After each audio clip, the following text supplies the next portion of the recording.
जय श्री कृष्णा। विश्व रूप में आज हम 26वें श्लोक से 9वें अध्याय का पाठन पठन शुरू करेंगे। अगर आप कम प्रेयर पाना चाहते हो तो कमेंट बॉक्स में जय श्री कृष्णा लिख दीजिए और अपना नाम लिख दीजिए। आप मेरे साथ प्रेयर प्राप्त कर सकते हो, ठीक है। वैसे तो मैं ये सारी गीता जी अपने पिता की आत्मा के उद्धार के लिए पढ़ रही हूँ, तो मैंने सोचा क्यों ना इन सब का फायदा आपको भी हो और एक फायदा और भी कर दूँ। मैं रोज प्रेयर करती हूँ, तो आप लोग भी इस प्रेयर के अंदर शामिल हो जाइए, है ना। आप अपना नाम लिख दीजिए अथवा जिनके लिए प्रेयर पाना चाहते हैं उनका नाम लिख करके जय श्री कृष्णा लिख दीजिए। चलिए शुरू करते हैं।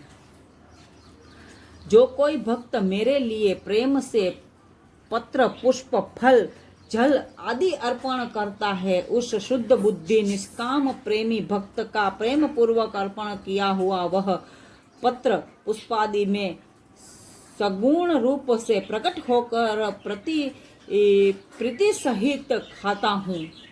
भगवान यहाँ कहते हैं कि मैं उन सब भोगों को खाता हूँ। ऐसा तो कोई देव आज तक मैंने नहीं देखा जो कहता हो कि मैं हर भक्त की हर इच्छा पूरी करता हूँ, उनका दिया हुआ भी मैं खाता हूँ।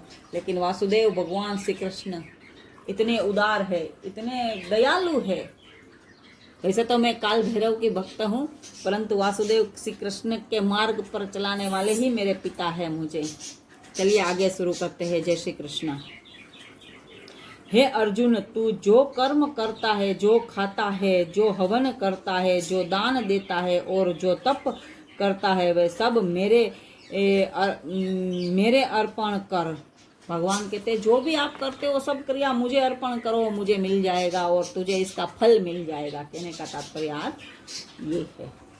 इस प्रकार जिससे समस्त कर्म मुझ भगवान के अर्पण करता है, ऐसे संन्यास योग से युक्त चित्त वाला तू शुभाशुभ फल रूप कर्म बंधनों से मुक्त हो जाएगा और इससे मुक्त होकर मुझको ही प्राप्त होगा। मैं सब भूतों में समभाव से व्यापक हूँ, न कोई मेरा अप्रिय है और न प्रिय है, परंतु जो भक्त मुझको प्रेम से भजते हैं वे मुझ में हैं और मैं भी उनमें प्रत्यक्ष प्रकट होता हूँ। यदि कोई अतिशय दुराचारी भी अनन्य भाव से मेरी भक्त होकर के मुझको भजता है, वह साधु ही मानने योग्य है, क्योंकि वह यथार्थ निश्चय वाला है। अर्थात उसने भली भांति निश्चय कर लिया है कि परमेश्वर के भजन के समान अन्य कुछ भी नहीं है। कोई भी इंसान भगवान श्याम सुंदर की पूजा कर सकता है, चाहे वो पापी हो, चाहे वो पुण्यात्मा हो, कोई भी हो। परमात्मा ये कहना चाहते हैं। वह शीघ्र ही धर्मात्मा हो जाता है और सदा रहने वाली परम शांति को प्राप्त होता है। हे अर्जुन, तू निश्चय पूर्वक सत्य जान कि मेरा भक्त नष्ट नहीं होता। भगवान श्याम सुंदर के भक्त नष्ट नहीं होते। सुनना इस बात को गौर से।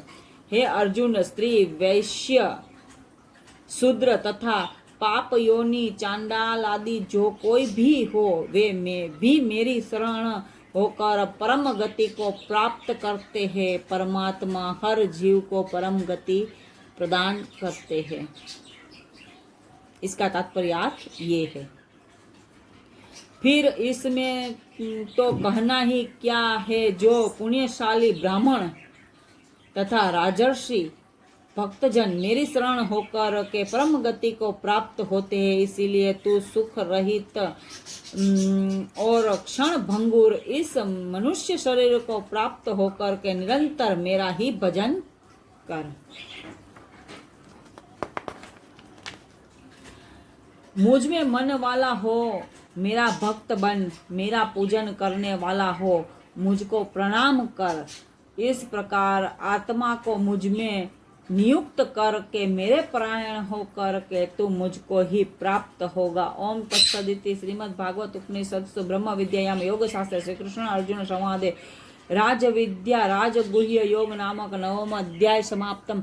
आगे हम जब भागवत पढ़ेंगे तब आपको बताऊंगी मैं कि किस तरीके से भगवान एक नीच और एक अधम को भी उद्धार कर देता है, उनकी कथा उसमें आएगी। आगे हम गीता जी जब संपूर्ण 18 अध्याय हो जाएगा तो उसके बाद में हम आगे श्रीमद् भागवत महापुराण पढ़ेंगे इसी चैनल के अंदर, है ना। तो उसमें आपको और अधिक जानकारी प्राप्त हो जाएगी।